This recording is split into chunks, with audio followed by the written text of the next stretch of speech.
everyone.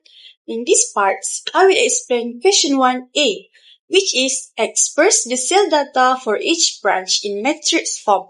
First, we are given 3 coffee shop branches, which are Puncak Alam, Shah Alam, and Siti Alam. Each brand sells 3 types of coffee, which is latte, hazelnut, and matcha. To form a matrix, we need to arrange the data into rows and columns. The row represents the branch, while the column represents the type of coffee. So, each row will show the number of coffee sold for one branch. From the question, the sale data are Puncak Alam 9 latte, 1 hazelnut, 40 matcha. Shah Alam, 60 latte, 12 hazelnut, and 8 matcha. Siti Alam, 50 latte, 9 hazelnut, and 10 matcha. So, we write the matrix as 9, 10, 40, 60, 12, 8, 50, 9, 10. This matrix represents the sale data where each row represents the branch and each column represents a type of coffee. So, for example, the number 9 means Puncak Alam sold 9 latte. Lastly, we convert the table into metric forms by arranging branch as row and coffee types as column. Thank you. Saya Dr. Zia binti Muhammad Syukri dari kelas G2C. Hari ini saya akan explain soalan 1B. Okay. Write the cost of production of each branch in matrix form. Untuk soalan ini, kita dikehendaki untuk mencari kos pengeluaran bagi setiap cawangan dalam bentuk matrix. Matrix pertama mewakili kuantiti bagi setiap cawangan, iaitu Puncak Alam, Shah Alam, dan Siti Alam. Matrix kedua mewakili harga bagi setiap item, iaitu 5, 10, dan 8. Untuk mendapatkan jumlah kos, kita darab setiap baris dengan laju harga menggunakan kaedah dot product.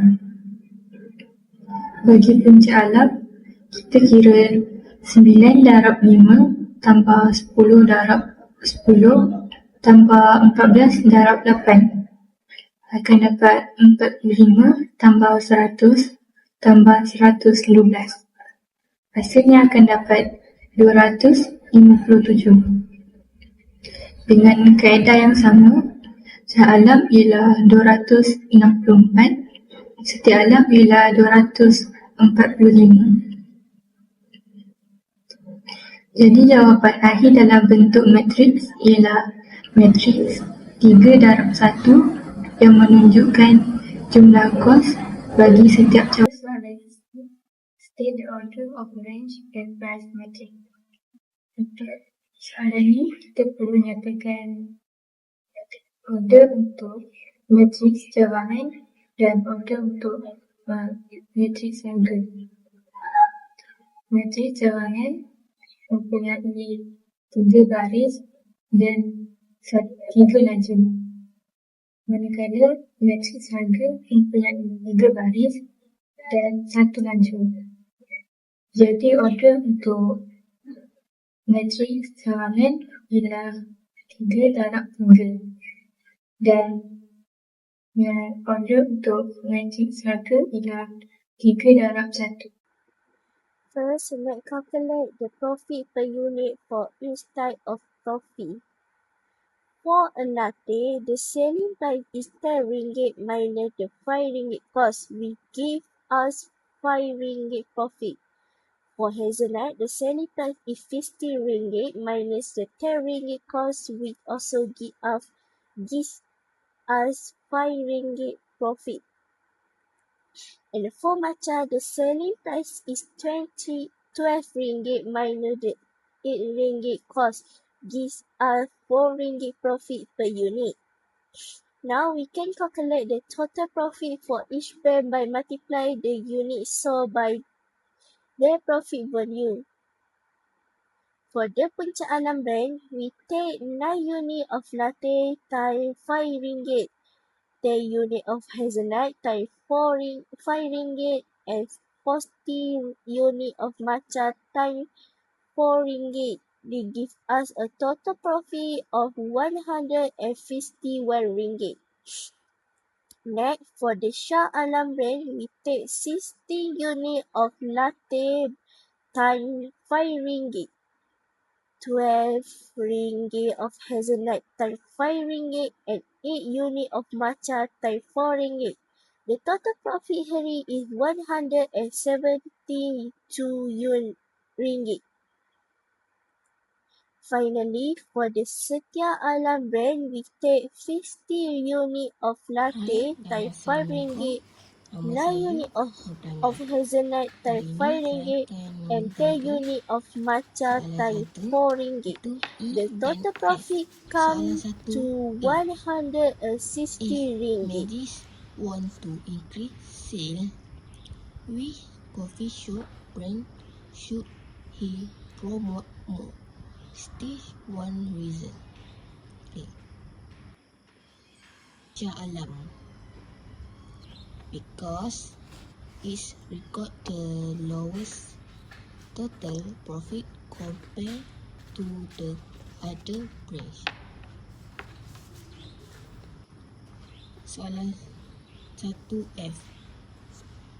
Suggest two strategies that can be employed to increase the sale of the lowest sales brand. First, offer promotion.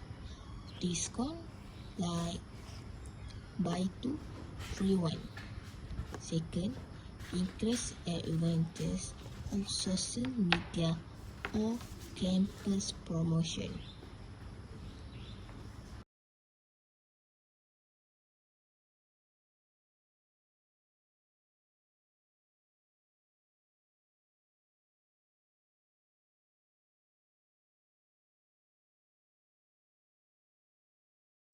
Assalamualaikum warahmatullahi wabarakatuh. Pada hari ini saya akan membentangkan job sheet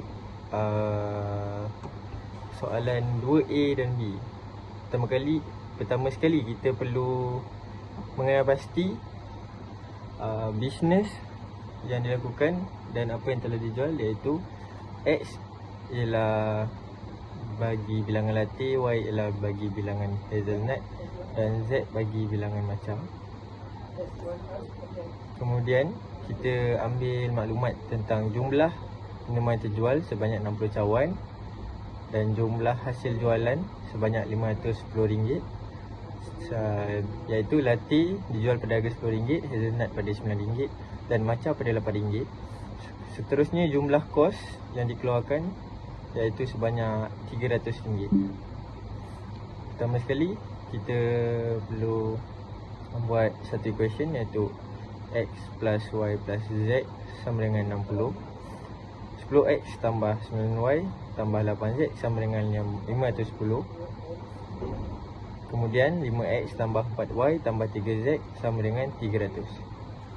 Kemudian kita buat satu matriks A sama dengan 1, 10, 5, 1, 9, 4, 1, 8, 3 untuk kita buat bentuk matrik. Kemudian kita mulakan V matrik, iaitu 1, 1, 1, 10, 9, 8, 5, 4, 3. Dan D sama dengan 1 kurungan 27 tolak 32 kurungan tolak 1 kurungan 30 tolak 40 tambah 1 kurungan 40 tolak 45. Kemudian kita buat matriks per kali.